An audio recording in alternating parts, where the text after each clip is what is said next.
boundaries are not meant to be harsh. They're just how you blossom. This is the way. This is the gateway, okay? So let's say that, you've just gotten your voice and you're so excited about it. You set some boundaries for the first time and already they're being disrespected. And you're like, no, oh no, maybe I didn't say it right. Maybe I need to say it a different way. Maybe they didn't understand what I meant. Maybe I need to re-explain myself. And you go into all these, re-explanation ideas that you have that you're going to have to try it again, right? I'm just going to tell you right here, right now, this is where it gets real, guys, because the truth is they know exactly what you're trying to do and they see it, but they don't want to respect it because they like things just the way they are, frankly. And you don't. You've changed. And look, this change, it's not something small. You changed and it's big and they feel it because look, it's not just words.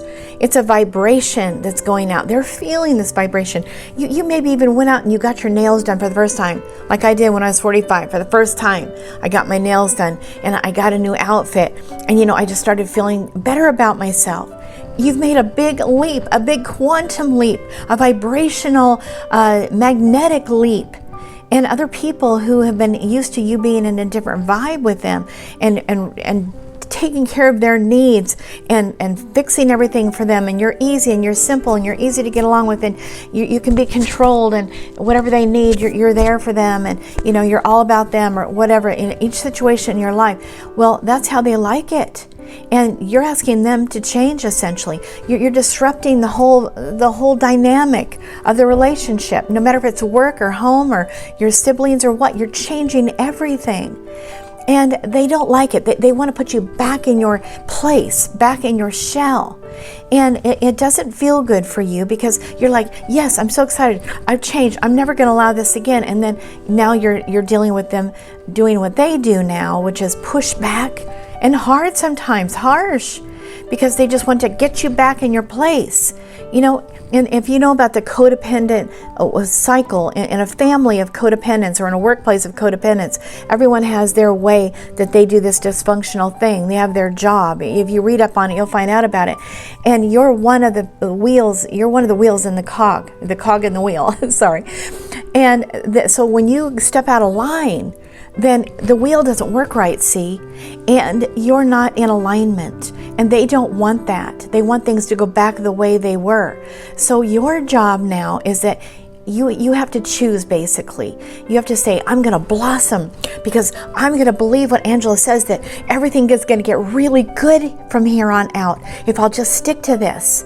And it may not be exactly the way I imagine. And here's what I'm trying to tell you. This is the most important part is, you may lose friends or the relationships will at least maybe change, maybe even drastically, because again, you're not staying in the alignment. You're not staying in line the way things have always been.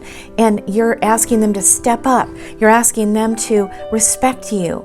And they're saying, no, I won't do it. They're saying, no, I'm going to push back. I'm going to cut you down. I'm going to kick you. I'm going to make fun of you. I'm going to tell you that you lost your love. I'm going to tell you that you're not the same person I was married to, or you're not the same sister I've always known. I don't like it. I mean, they're going to let you have it, okay? Because they want you, maybe without even knowing it, okay? It's subconscious, at least. I'm not trying to cut them down, but they want things back the way that they were. They want everything where they're controlling you the way they always have and using you the way they always have. They want everything the way that it's always been. But you're saying, no more. No more. I'm sorry, but this is not working for me. I can't live in this quiet desperation anymore. I'm not willing to just keep on getting busy dying. I'm ready to get busy living. And this is where you're at. And you know what? It makes them a tiny bit jealous, because that means they have to step up to the plate and they have to do something a little bit more, because they're going to start seeing you do things you've never done before. Maybe even start a small little business, or start getting involved in some community activity where you're really making a difference, things like that.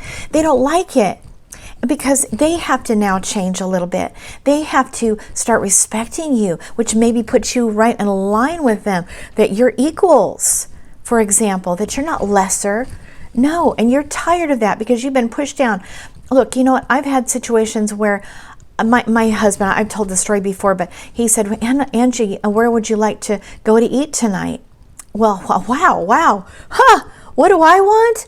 Wow, that's cool. So I say, well, I'd like to go to, I name the restaurant, right? And where do we go? Do we go to this restaurant? Oh no. We went somewhere else. And I'm going to tell you that was a line for me. I'm like, you know what? My voice doesn't matter. It doesn't matter what I want to eat, where I want to go, what I want to do, what I dream to do. It's just all pushed down hard. I don't matter. My voice doesn't matter. What I want doesn't matter. And I just said, okay, fine. From now on, I'm not even offering my opinion. I'm just going to say, oh, whatever you want, honey. And that's exactly what I did. It hurt me, but I didn't have conscious awareness of that. I just can tell you that I just decided that from that point forward, it's not worth it. And I'm just going to let him do what he wants, and I'm just going to offer that. So guess what? That's not right. That's not right. Wrong. Because then guess what? You're not blossoming. And you're meant to blossom. You're meant to shine. You have something special that you love to do. You've got dreams, don't you? Look, I'm going to tell you one dream, okay? I don't know if it's maybe because you have tons of grapes you've always been around your whole life, and you've always dreamed of having a jam company where you put this sweet little twist of mint in there or something that makes it really special, and you package it special. Or maybe you love dogs. They've always just come to you, like our daughter, who the dog's just attracted to her like magnets, and she's always wanted to have a dog business, but things and people and circumstances just push it down, and they put you in your place that, you've just got to do this for me, and I need you to do that for me, and what about my dream? And it's all about them. And then you come to this crossing point where this is not what I think God would have me to do. I think I am here for a purpose, and you indeed are here for a purpose, a special one that you have to offer. It might seem small and trivial, but it is not. Look, I had a garbage man who everybody adored and loved and gave Christmas presents on the top of his trash can. I don't care if you're a trash man. You can do it in a way that makes people feel loved. That's your job to do. And so if you're going to let people put you in their box and in their hole and back down in the hole again, you will not shine. You will not be that person that you are here and meant to do. I need you. Everyone needs you. Will you choose you, which is actually God who's with you, in you, who gave you the dreams to begin with? They started with God. Dreams you don't just come up with these dreams. They're God-given dreams. So will you step up to the plate? Will you choose you? So look, I've had these situations in my life, and I've had to stand firm and hold the line. They call it holding the line. It just means that when they push back, that you're willing to hold that line and say, you know what? If I have to go and file for divorce tomorrow, then that's what I'm going to do, because I'm not going to tolerate this anymore. I will not play the shrinking down, quiet desperation woman anymore, who has dreams that are being snuffed out. I don't care if you're 85 years old. I know a man who was an 80-something-year-old man, and he had made his whole family so mad at him. They hated him. Oh, they hated him. The old grungent. Well, he changed his mind. He made a choice, and he went out and he made so many changes in his community. He built this long line of trees with his grandson. He took his grandson out fishing, and they had a ball. And then he told his father, and his dad's like, what? My dad was nice to you? Really? He changed everything. And when he died, I think it was 10 years later, maybe it was 20, I forgot now, but he lived longer than expected, and he made a big difference in his community, in his family, and he had the biggest funeral. Look, you can lay down and you can take it, or you can make it stick. And when you make it stick, I'm just here to tell you, it's not going to be easy. They're going to push back, but you have to hold the line and say, look, I matter. I choose me for once in my life because I represent God in the way that I am here to shine and represent God, and you're not stopping me. Okay, listen, I'm not here just to motivate you. You may need help in this area, and if you are, I want you to just put something in the message box right now. Let me know, I need help, and let's work this out together. I'll hold your hand. We'll go through this thing, because it can be tough, but you're doing it right. You have not done anything wrong, and you matter.